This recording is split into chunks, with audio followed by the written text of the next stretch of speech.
3 बड़े बड़े दंगे होते थे। आज प्रदेश दंगों से मुक्त हो चुका है। आज उस प्रदेश में पलायन नहीं है। आज उस प्रदेश में ईज ऑफ डूइंग बिजनेस के लक्ष्य को प्राप्त करते हुए निवेश के सबसे अच्छे देश के गंतव्य में से एक बन करके दुनिया के निवेश को अपनी ओर आकर्षित कर रहा है। और भाइयों बहनों, विकास की परियोजनाओं के बारे में भी यहां जब चर्चा हो रही थी, मैं यहां देख रहा था कि यहां पर आज तो हम लोगों ने केवल कुछ योजनाओं का शिलान्यास यहां पर किया, लेकिन आप इस बारे में जानते हैं कि चुनाव के ठीक पहले हम लोग जब यहां आए थे, विधानसभा चुनाव के पहले मां शाकंभरी के नाम पर यहां पर विश्वविद्यालय का शिलान्यास का कार्यक्रम भी किया और विश्वविद्यालय यहां पर प्रारंभ भी हो चुका है। उसका भवन भव्य भवन बन रहा है। भव्य भवन बनने के साथ ही जब अगले वर्ष तक उसका भव्य भवन बनेगा, सहारनपुर के नौजवानों के लिए अपने ही जनपद में एक विश्वविद्यालय भी होगा। सहारनपुर की कनेक्टिविटी, हमने सरसावा एयरपोर्ट में लैंड एक्वायर करके दे दी है। कार्य प्रारंभ हो चुका है और आप देखना बहुत शीघ्र सहारनपुर भी देश और दुनिया के साथ एयर कनेक्टिविटी के साथ जुड़ेगा और सहारनपुर से जाने वाले उद्योगपतियों, व्यापारियों और नागरिकों को, यद्यपि आपकी तो सड़क की जो कनेक्टिविटी है बहुत अच्छी हो गई है। 2017 के पहले क्या था, मुजफ्फरनगर से सहारनपुर आने में 2 घंटे लगते थे। ऐसे ही सहारनपुर से शामली मार्ग और सहारनपुर से देहरादून का मार्ग की भी दुर्गति थी।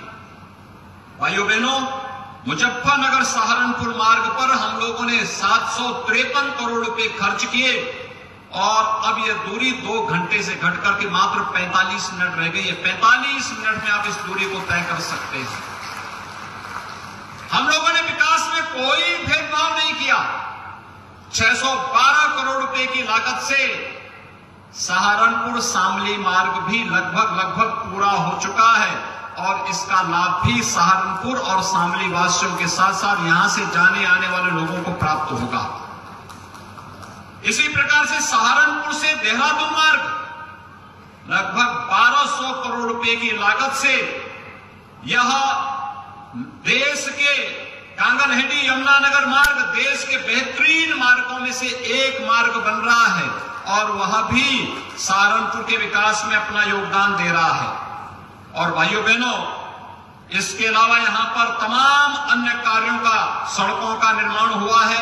लगभग 1000 करोड़ रुपए की लागत से यहां की सड़कों का, यहां के ब्रिजेज का, इन सभी का निर्माण होने के साथ ही मां गंगा और यमुना का आशीर्वाद तो यहां के अन्नदाता किसानों को प्राप्त होता ही था, लेकिन साथ साथ जल जीवन मिशन के माध्यम से हर घर नल की योजना को भी अब प्रधानमंत्री मोदी जी के विजन के अनुरूप साकार करने के लिए कार्य हो रहा है और इस पर भी हम तेजी के साथ आगे कार्य कराते हुए हर बस्ती को, हर घर को शुद्ध पेयजल के साथ जोड़ने का कार्य कर रहे हैं। भाइयों बहनों, चाहे वह सुरक्षा के लिए देवबंद में एटीएस के सेंटर की स्थापना का हो, उसमें भी कोई कोताही नहीं बरती गई। सुरक्षा हमारे लिए सर्वोच्च प्राथमिकता रखती है। और भाइयों बहनों, उन्हीं सब बातों को कहने के लिए आज मैं आया हूं। राजनीति के जो सबसे खराब पहलू है वह है कि पिछली सरकारों ने, भारतीय जनता पार्टी की सरकार आने के पहले जिन लोगों ने प्रदेश में शासन किया, उनकी राजनीति परिवारवाद तक सीमित थी। भ्रष्टाचार की भेड़ चढ़ चुकी थी। परिवारवाद के नाम पर उन्होंने प्रदेश के नौजवानों के साथ, अन्नदाता किसानों के साथ, व्यापारी बंधुओं के साथ में, उद्यमियों के जीवन के साथ खिलवाड़ करने का काम किया, राजनीति का अपराधीकरण किया और अपराधियों का राजनीतिकरण करने का पाप भी किया था। और वही कारण था कि प्रदेश में कोई आना नहीं चाहता था।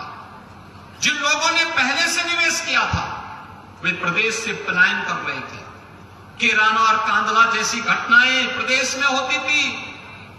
आज मैं कह सकता हूं, उत्तर प्रदेश में जो निवेशक था, जो व्यापारी था, जो उद्यमी था, जो कभी सपा के समय में भाग चुका था, आज वो वापस उत्तर प्रदेश के अंदर वापस आ चुका है। हां, अपराधी प्रदेश छोड़कर के भाग रहा है। अपराध और अपराधियों के लिए, भ्रष्टाचार और भ्रष्टाचारियों के लिए जिस जीरो टॉलरेंस की बात हम लोगों ने 2017 के विधानसभा चुनाव के पहले कही थी, आज भी हम उस पर पूरी प्रतिबद्धता और पूरी ईमानदारी के साथ कार्य कर रहे हैं। आज भाइयों बहनों, जब प्रदेश में नियुक्ति की प्रक्रिया प्रारंभ होती है, आज सुबह ही मिशन रोजगार के अंतर्गत 1354 स्टाफ नर्सेज की भर्ती की नियुक्ति प्रपत्र वितरण का कार्यक्रम हुआ, तो मुझे तब प्रसन्नता होती है जब प्रदेश के सभी 75 जनपद से जुड़े हुए युवा उसमें शामिल होते हैं और उनका चयन होता है। आज जब मैं देख रहा था तो सहारनपुर की भी कुछ बेटियों को नियुक्ति पत्र मुझे मैं दे रहा था, क्योंकि ईमानदारी पूर्वक पारदर्शी तरीके से चयन की प्रक्रिया में उनका सिलेक्शन हुआ था और वे सरकारी नौकरी प्राप्त पा रही है। 5 लाख नौजवानों को हम लोगों ने प्रदेश के अंदर सरकारी नौकरी दी। अकेले सहारनपुर के अंदर पिछले 5 साल के दौरान जो निवेश हुआ है, उस निवेश में 1 लाख नौजवानों को रोजगार की सुविधा अकेले आपके सहारनपुर जनपद के अंदर प्राप्त हुई है। और वन डिस्ट्रिक्ट वन प्रोडक्ट के माध्यम से वुड कार्विंग के कार्य को प्रोत्साहित करते हुए यहां पर उनकी जो प्रोडक्ट है, उस प्रोडक्ट को भी हम लोगों ने मार्केट दिया है, डिजाइनिंग के साथ जोड़ा है, उसकी ब्रांडिंग की है, वैश्विक मंच तक उनकी पहुंच को आसान बनाया है। आज अमेजन और फ्लिपकार्ट जैसी संस्थाएं इनका सामान बेचती हैं और वैश्विक मंच पर जब अपनी पहचान बनाता है तो सहारनपुर का नाम भी उसके साथ जुड़ता हुआ दिखाई देता है। और इसलिए भाइयों बहनों, मैं आप सबसे ये अपील करने के लिए आया हूं, एक माहौल बना है, इसलिए क्योंकि प्रदेश में तो डबल इंजन की सरकार काम कर ही रही है, लेकिन साथ साथ जब नगर निकाय और पंचायती राज में भी उसी विचारधारा के लोग आते हैं, चुन करके आते हैं, तो विकास की स्पीड ट्रिपल गति से आगे बढ़ती है, डबल नहीं फिर ट्रिपल गति से आगे बढ़ती हुई दिखाई देती है। और 3 गुना रफ्तार से जब कोई चीज आगे बढ़ती है, कल्पना कर लीजिए कि जनता को कितनी सुविधाएं उसके माध्यम से प्राप्त होती है। आपने देखा होगा सहारनपुर में जमीन आसमान का अंतर आया है पिछले 5 साल के दौरान। इससे पहले हमारे शहर गंदे होते थे, कूड़े के ढेर पड़े रहते थे, कोई सुविधा ही नहीं थी, आवास की सुविधा तो किसी को मिलती ही नहीं थी, स्ट्रीट लाइट बेतरतीब थी, हेलोजन के नाम पर कभी स्ट्रीट लाइट कहीं जलती थी, कहीं नहीं जलती थी, गंदगी रहती थी। आज आप देखते होंगे स्वच्छ भारत मिशन के अंतर्गत हर नगर निकाय स्वच्छता की नई प्रतिस्पर्धा में खड़ा हुआ है और सहारनपुर तो उसने स्वच्छता में नए मानक गढ़े हैं।